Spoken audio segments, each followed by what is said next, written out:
আজকে ঘুম থেকে উঠে কি নাই হাত মুখ ধুয়ে আগে আমি আসছি রান্নাঘরে চা খেতে। তো চাটা আমি কেন খাবো জানো তো? কালকে রাত্রে ঠিক ঘুমটা হয়নি এই কারণেই, কারণ আমাদের পাড়াটার নাম হচ্ছে ঘোষপাড়া। মানে এখানে বেশিরভাগটাই হচ্ছে ঘোষরা থাকে আর ওরা গরু পোষে। তো শীতকালে কি হয়, রাত্রে না চোর আসে অনেক রাত্রে, সেই 1টা 1:30টার দিকে। তো কালকে রাত্রেও 1টার দিকে ঠিক চোর আসে নাই, মানে আমার তখন ঘুম আসছিল না। তো দেখলাম অনেক শিয়াল ভুগছে। মানে শিয়ালগুলো কেন ভোগে, একটা কুকুর দিয়েছে অনেকগুলো বাচ্চা, সেই বাচ্চাগুলোকে ধরার জন্য আসে। তো শিয়াল ডেকেছে জন্যই কুকুরগুলো কিন্তু খুব মানে ঘেউ ঘেউ করছিল অনেক রাত্রে। তো আমার পাশের বাড়ির এক দেওর ও চিৎকার করে উঠেছে আর একটা বাঁশি বাজায় ও রাত্রে। তো আমিও শুনতে পারছিলাম যে বাঁশি কেন বাজাচ্ছে। তারপর পাশের বাড়ির কাকু আবার ওকে ডাক দিল, তো ওর নাম সাধু, সাধু সাধু করে ডাক দিল। তো সাধু বলছে যে চোর আসছে। আর আমি শুয়ে শুয়ে ভাবছি ওরা হয়তো শেয়ালের আওয়াজ পায়নি জন্যেই বুঝছে যে চোর আসছে গরু নিতে। তো এই করে তো ঘুমটা রাত্রে ঠিক হয়নি। তারপর সকালে ওঠার একটা চিন্তা, অনেক সকালে আজকে উঠেছি, তো মাথা ধরেছে প্রচণ্ড। তো ঘুম থেকে উঠেই মুখ ধুয়ে আগে আসি আমি চা খেতে। তো সকালবেলা আমি আগে গরম জলটা খাই, তারপর চা খাই। তো চাটা করে রেখে আমি কিন্তু এখন রান্নাঘরটা সুরে নিচ্ছি, কারণ কিছুই সরাসরি করিনি, দূরে জলও দিইনি, তাই ভাবলাম যে না, রান্নাঘরটা সুরেই চাটা খাই। তো রান্নাঘরটা শুতে শুতে আমার চাটা কিন্তু ঠান্ডা হয়ে গেছে। আর ওই যে বিড়াল তো আমার সাথেই থাকে, ওকে কিছু না কিছু তো দিতেই হয়। তো আজকে বিস্কুটটা নেই, আমি একটু মুড়ি এক মুঠ হাতে নিয়ে চাটা খেলাম। আর এখন আমি যাব উনুন ধরাতে। তো গরম জল করার উনুন এখনও বানাইনি জানো তো। মাকে দিয়েছি একটা সিলভারের গামলা, মা সেখানেই উনানটা করবে, উনান করে আমাকে পাঠাবে। তো উনানটা করবে কি দিয়ে, সেটার জন্য আমার আবার মাটি পাঠাতে হবে, কারণ আমাদের বাড়ির মাটিগুলো ভালো না, তাই জন্যে আমি এখান থেকে মাটিগুলো পাঠাবো। আর এত সকালবেলা আমি কেন আজকে হুলস্থুল করে গরম জল করছি, কারণটা হচ্ছে আমার ছেলে যাবে আজকে পরীক্ষা দিতে। তো সেই কথাগুলো আমি পরেই তোমাদের বলবো। তো চলো আগে উনুনটা ভালো করে ধরে নিয়ে এখন আমি জলটা বসিয়ে দিয়ে বাসি কাজগুলো সেরে নেব। শুভ সকাল আমার প্রিয় বন্ধুরা। কোচবিহার জেলার ছোট্ট একটা গ্রাম থেকে আমি পিঙ্কি, আর আমার ব্লগ চ্যানেলে তোমাদেরকে জানাই অনেক অনেক ভালোবাসা। তো তোমরা যে যেখান থেকে আমার ভিডিওটা দেখছো, আশা করছি সবাই তোমরা ভালো আছো, সুস্থ আছো, আর আমরাও ভালো আছি।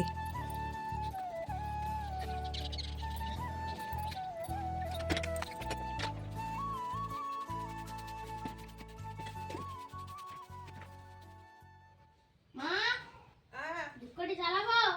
দাঁড়াও, ফুলটা নাও আগে বাবা, নাও। তুমি তোমার ফুলটা নিয়ে পূজা দাও, আমি ফুল তুলি। হ্যাঁ, তো বন্ধুরা আমাদের সবার স্নান হয়ে গেছে, ঈশানও স্নান করে ফেলেছে। আর ও এখন আজকে পূজা দিয়ে যাবে পরীক্ষা দিতে। তো এমনই স্কুলে পরীক্ষা দিতে যাবে, যে স্কুলে কিনা ও এখনো মানে পড়ে নেই, একদিনও যায় নেই, তো সেই স্কুলেই যাবে। তো কেন যাবে কি বৃত্তান্ত পরে বলছি তোমাদের। ভেজা বাবা, চুলটা শুকা। মা, আমি তো তো পাই দেখো না। ঈশানেরও স্নান হয়ে গেছে। মা, আমি তো তো পাই না। সকালবেলা অ্যাকচুয়ালি ঠান্ডার জন্য মা, ওর পূজাটা দেওয়া হয় না। আমি তো পাই না মা। ঘুম থেকে উঠেই স্নান করে স্কুলে চলে যায়, শীতের দিন বোঝোই। তো আজকে যেহেতু বাড়িতে আছে, মানে যাবে 11টার দিকে, আমিও যাব সাথে। তো ওই জন্যই আজকে পূজাটা দিচ্ছে। তো ও পূজাটা দেখ, আমি ফুলগুলো তুলে এনে পরে পূজাটা দিচ্ছি। তুমি আগে প্রশ্নগুলো পড়বা, হ্যাঁ প্রশ্নগুলো পড়বা, তাহলে তুমি বুঝতে পারো। প্রশ্নগুলো পড়ে পড়ে যেটা পারবা সেটা দিবা, যেটা পারবা না জিজ্ঞাসা করবা, ঠিক আছে? তাহলে তুমি এখন যাও, পূজাটা দাও। হ্যাঁ, ধূপকাঠি জ্বালাও, প্রদীপটা জ্বালাও।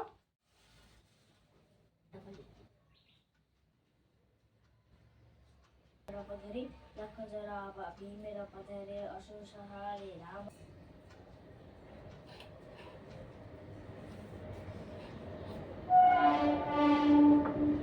হনুমান তো এখানে আমার বলাটা ঠিক হবে কি না আমি জানি না। ওর বাবা একটা স্কুলে ভর্তি করাবে, সেটা সরকারি স্কুল। তো সেখানে চান্স পাওয়ারও ব্যাপার আছে, আগে পরীক্ষা দিতে হবে। তো ওগুলো তো অনেক দূরে আছে। তো তার জন্যই একটা প্রাইমারি স্কুলে ওকে ভর্তি করিয়েছি। সেই স্কুলে তো যায় না, কিন্তু ওকে নাকি পরীক্ষা দিতে হবে। তো আজকের দিনটা যাই জানি না, একদিন দিতে হবে না কয়েকদিন যেতে হবে ঠিক আমার জানা নেই। তো কালকে জুতোগুলো পরিষ্কার করা হয়নি জন্যে আজকে আমি জুতোগুলো পরিষ্কার করলাম, একটু কালি লাগিয়ে দিলাম, যেহেতু ও একটা একটা নতুন স্কুলে যাবে, কোনো দিনও যায়নি, তাই ছেলেকে এখন রেডি করছি। আর ওর বাবা গেছে বাজারে, আমরা রেডি হয়ে থাকবো, তারপর ওর বাবা এসে নিয়ে যাবে।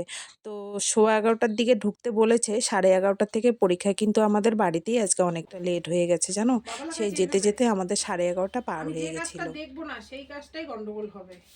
এই যে এখন সুন্দর হলো না, বোতলটা ঢুকাও, মুখে ক্রিম দাও, তারপর জলের বোতলটা ভিতরে নিয়ে, টিফিন লাগবে না, চলে আসবো তো, 1 ঘন্টার পরীক্ষা।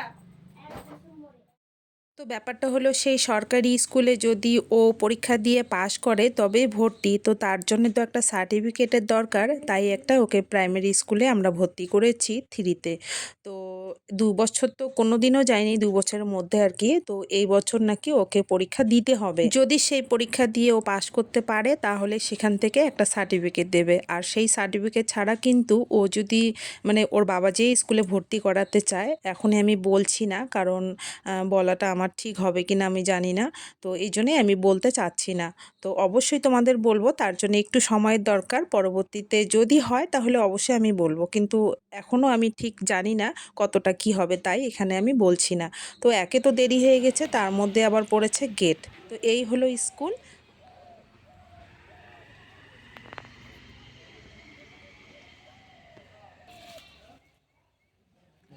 পাকাগুলা পারো, পাকাগুলা। অনেকগুলো ছিল, মনে হয় এই স্কুলের বাচ্চাগুলো আছে না, এটা একদম মানে এমন ভাবে পাইরে নিয়ে যায়। তো দেখো বন্ধুরা, ছেলেকে স্কুলে নিয়ে আসছি, আর আমার এক পরিচিতি, মানে দাদা বলবো না ভাই বলবো তোমাকে, হ্যাঁ, ভাই দাদা একই ব্যাপার।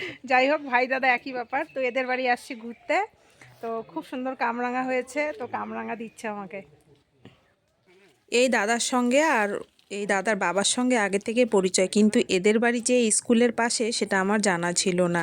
তো দেখা হয়ে গেল, দাদা বললো চলো আমাদের বাড়ি, তাই এসেছি। আর দেখো এই গাছটাতে এত সুন্দর কামরাঙা, তাই কয়েকটা কামরাঙা দাদা পেড়ে দিল, আর আমারও ইচ্ছা করছিল যে নিজে হাতে দুটো পেড়ে নিয়ে আসি। তো এই হলো ব্যাপার। তো ভালোই লাগলো, ছেলেকে স্কুলে দিতে গিয়ে আমার একটু বেরু বেরু হয়ে গেল। তো ছেলের পরীক্ষাও হয়ে গেছে, দাদামণি নাকি অনেক কিছু বলে দিয়েছে, কারণ এই স্কুলে তো কোনোদিনও পড়ে নাই না, তো পরীক্ষা দেওয়াটা ওর কাছে একটু টাফই হবে। তো এই যে এখন ছেলে কামরাঙা নিয়ে একটা খাবে। এখানে দাও, দাও। আমার এই ছোট্ট ছোট্ট ভিডিওগুলো যদি বন্ধুরা তোমাদের ভালো লাগে, তাহলে যারা নতুন আছো তারা চ্যানেলটাকে সাবস্ক্রাইব করে আমার পাশে থেকো। আর কেমন লাগলো অবশ্যই কমেন্টে জানিও, আর ভালো লাগলে একটা লাইক এবং শেয়ার করে দিও। তো আজকের মতো ভিডিওটা আমি এখানেই শেষ করছি। সবাই ভালো থেকো, সুস্থ থেকো, দেখা হচ্ছে শিগগিরই নেক্সট কোনো ব্লগে।